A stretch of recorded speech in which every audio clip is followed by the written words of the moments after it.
Welcome back guys to another figure review. This is INART Premium Edition, the Batman figure. So I'm quickly gonna go through the unboxing experience. You get a shipper, and inside that you get like sort of minimal this gray color box, and the actual box is inside that. So this is the actual box. It's red color, and you get the Batman logo in the middle, and there is a Batman cowl like faded in the background of the photo.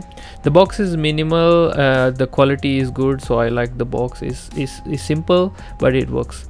And when you open the box, you will get the manual, and you get the thank you letter, and there is also like a movie ticket and card sort of collectible that you get with every INART figure, which is like a very good detail and nice touch from INART. Now the operation guide is not highly detailed. There's not a lot of info in it, but I still recommend you read through it if you get this figure, because there are some tips on assembly and maintenance guide and everything, so it is still worth a read. So starting with the Batman cowl itself, this is highly detailed cowl. The details are very sharp. I like the paint job. The skin tone they used is highly accurate compared to the Hot Toys. The Hot Toys one is like slightly tanned. This is like very realistic looking skin tone, and the details are sharp. And coming to the Robert Pattinson, the rooted hair version, this is very detailed because it's rooted hair.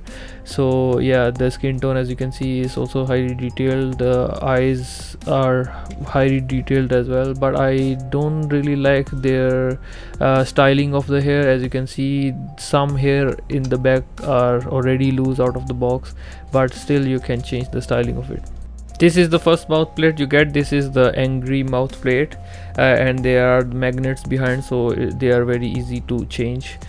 And then this one is the slightly less angrier version of the mouse plate. So in total you get three. One is normal, the other is angry, and slightly less angry. And this is the empty cowl. If you are using Robert Pattinson head, this is what he can hold in his hand, so it looks like he's taking off the cowl. And then this is the first hand. This is like a pointy finger. You can use this gun, this hand with the gun. And then this is the open palm version of the hand. If you want him to hold his cowl, the empty cowl, you can use this hand.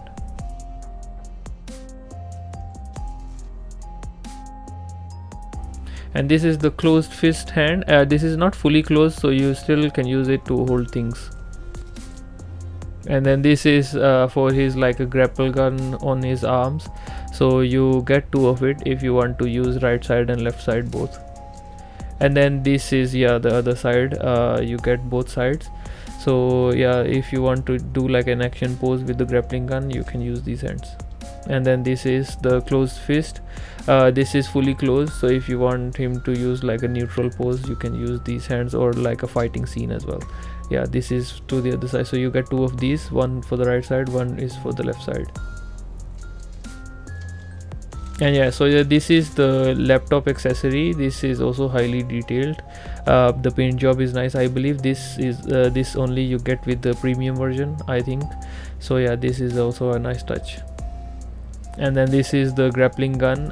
This, I believe, it goes into his like a pocket on his pants. So yeah, this is also highly detailed. And then this is like a grenade or something. I'm not really familiar with it, so yeah, this is also highly detailed as well. Yeah, another one. This I believe will go on his belt later when we do the assembly. Yeah, and then this is the belt.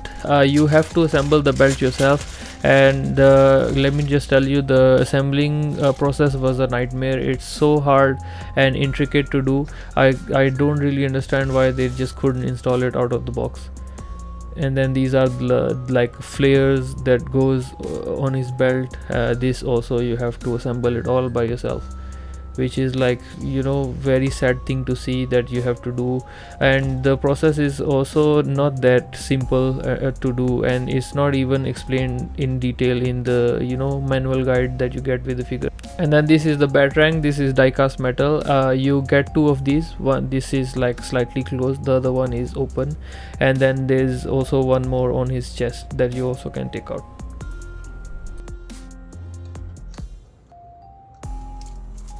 And this is the torchlight. It actually lights up, so it's a really nice touch. You can use it for like photography and poses as well, but it won't light up for a very long time. And then this is like a handcuff. These are also meant to go on his belt, I think. So yeah, this is also die cast metal, which is very good. And then this is like hooks for like grapple hook for his gun. You get two of like shorter ones, and then later you'll see two the longer ones. And then yeah, this, if you want to do the action pose for the grapple gun, you have to use these.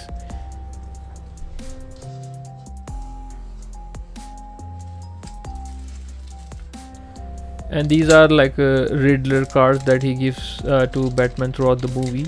So one in one packet you get all the cards, and the other one are different envelopes that you get. With the Hot Toys one, I believe you only get like one envelope and one card, so it's really nice to see that with INART you get a lot of these. You can use them for like different poses and different if you do toy photography, they will come very handy as well. So this is the cape that you get with this figure. It's really thick material and I don't really like it. It's so hard to do any kind of poses with it, so I'll be using like a custom cape. That custom cape I believe you can get from 1/6 kit, so this is my custom cape that I'll be using. So as you can see, this drapes so nicely, the material is thin, yeah, and it looks movie accurate as well, and there's like slightly weathering on the bottom sides of it as well. So this is the base. Is very simple in design, and there is some weathering on it, and the bottom size you can open it to reveal the magnets inside. There are two magnets and you can change the direction of them, left to right and top and bottom. So that means that if you are using any kind of poses, you will be okay with this base, because the magnets are adjustable, but they are not very strong. So I would have liked if they also included crouch grabber with this base. So now I'm gonna install the belt, which was a nightmare to install. It took really long time, and you know, it's so intricate.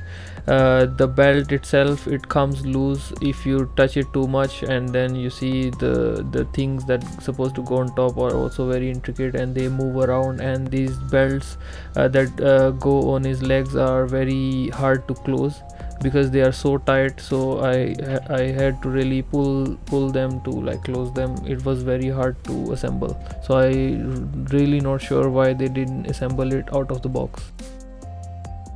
Yeah, to install the cape you just have to take out this chest piece. This is installed with the velcro, so it's really easy to come out, and then you just put the cape on it.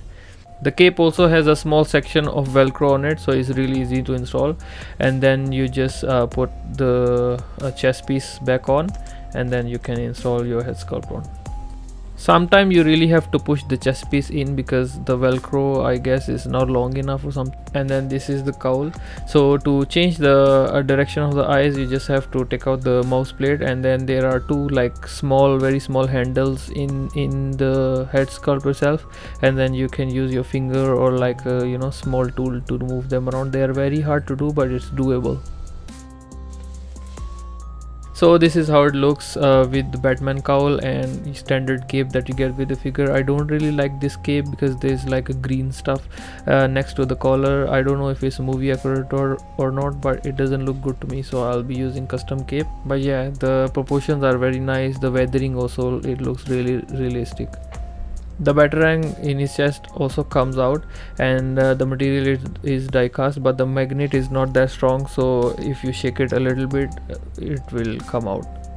And if you get the rooted hair version, you can just open it from the back side, and you will see two tiny little handles for, you know, movable eyes, so you can just move the direction of the eyes with those handles. Yeah, mine was a little hard to do because I guess it was in the storage for a long time, so once I did like few times, then they were very easy to change. Yeah, and as you can see, the styling of the rooted hair from the back side doesn't really look nice to me, so maybe I will just trim them a little bit to make them look seamless. So I have the Batman on turntable. Let's do some poses. So as you can see, this is the stock cape that you get with this figure. It's okay, it's also workable if you like really squeeze it. It's manageable, I think. So if you want to use the stock cape also is fine, but in my opinion, as you can see, the custom cape, it drapes really well, the length is also very good, and you know, the shine, the styling and everything is so perfect and accurate to the movie. And then this is the flashlight. As you can see, this pose also works very well because of the flashlight itself. And then this is like an angry Batman with angry mouth plate, and the magnet in the base also works with one leg.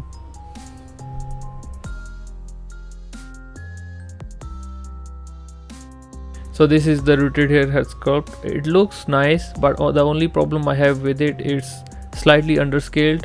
When this figure newly came out like 7 months ago, I asked first reviewers, is it underscaled because it looks really small in the body, and every one of them said that no, the sizing is perfect to the body, but now we all know it's underscaled. But all in all, I still love this figure. It's a really nice addition to my collection. I love the Batman movie, and I also love the Penguin show. So yeah, these three figures are like the Batman collection. So I love all three of these. I have the Hot Toys version. I might do the comparison between them, so stay tuned.